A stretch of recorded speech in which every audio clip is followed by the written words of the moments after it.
Olá, minha amiga e minha amiga, bem-vinda a mais um Pod de História. No começo do século XVIII, graças à descoberta do ouro pelos bandeirantes, ocorreu uma migração para as regiões de Minas Gerais, também na região de Mato Grosso e na região de Goiás.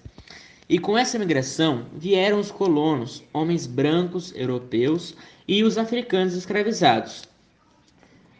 Nas minas, quem trabalhavam eram os escravos, na qual eram muitos vigiados para evitar o contrabando do ouro.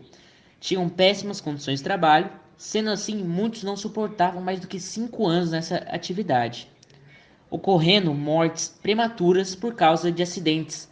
Por exemplo, o acidente mais comum era o soterramento ou afogamento causado pelo rompimento das barragens de contenção das minas. Mas, voltando a falar sobre condições de trabalho dos escravos, é interessante lembrar que os que procuravam pedras preciosas nas margens dos rios ficavam embaixo d'água muito tempo e com baixas temperaturas, e assim poderiam ter hipotermia, enquanto os que ficavam nas cavernas ficavam com falta de ar. Bom, com isso só conseguimos perceber o quanto eles sofreram. Bom, puxando esse assunto de sofrimento dos escravos, podemos contar a vida de personagens importantes da nossa história. Os relatos dessa época são difíceis de acesso. Nós temos apenas histórias tradicionais de regiões do Brasil, como a história de Chico Rei, retratada em Romanceiro da Inconfidência de Cecília Meirelles. Ele teria sido um monarca africano, nascido no reino de Congo, e chamava-se originalmente Galanga. Os comerciantes portugueses, traficantes de escravo, o apressavam.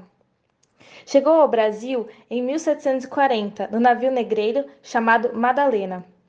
Todo o lote de escravos foi comprado pelo Major Augusto, proprietário da mina da Escardideira, e foi levado para a Vila Rica como escravo, juntamente com seu filho. Trabalhando como escravo, conseguiu comprar sua liberdade e a de seu filho. Adquiriu a mina onde trabalhava.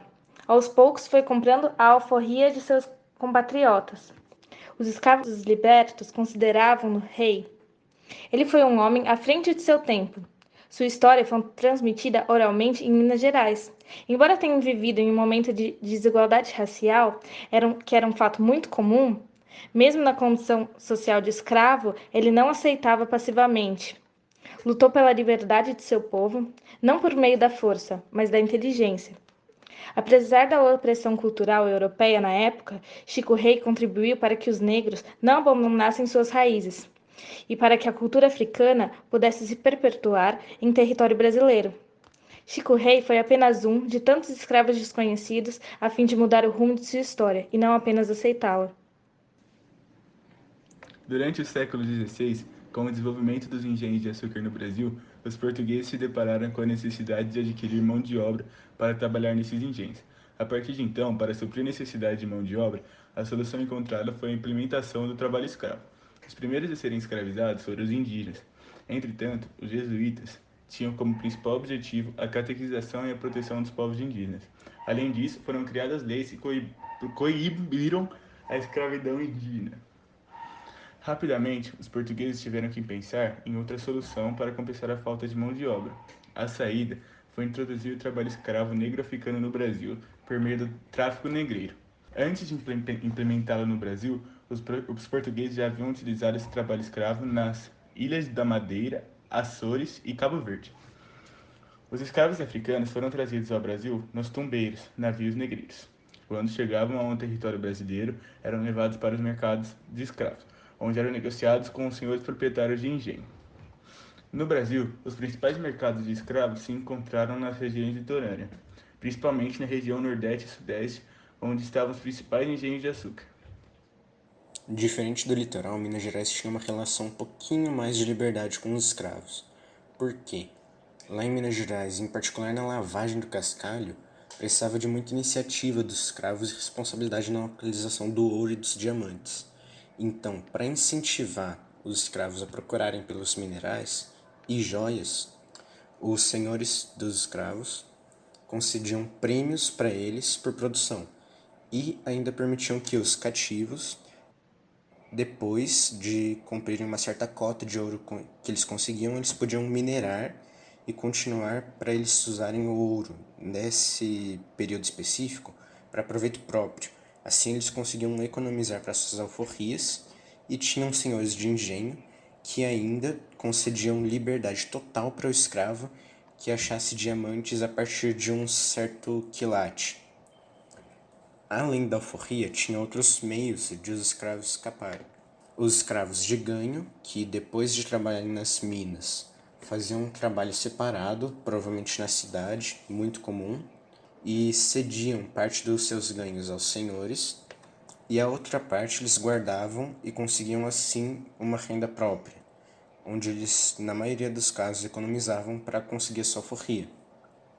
Ainda tinha escravos também, que depois do período de serviço escravo faziam um trabalho de faiscação, que era minerar com peneira ao longo do rio para ver se conseguiam encontrar pepitas. Várias formas de extração do ouro foram criadas. Temos 3 principais. Primeiramente, o ouro de aluvião. Grande parte do ouro encontrado neste período estava presente nas chamadas minas de aluvião. Estas ficavam principalmente nas margens de rios, córregos e riachos. Os trabalhadores que faziam o serviço pesado nessas minas eram principalmente escravos de origem africana. Os garimpeiros dessas minas usavam a bateia como principal instrumento para encontrar as pepitas de ouro.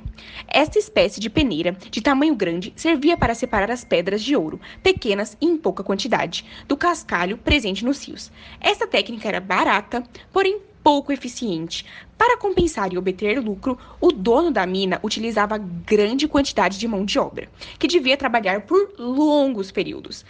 Portanto, a mão de obra utilizada nessas minas era explorada ao extremo.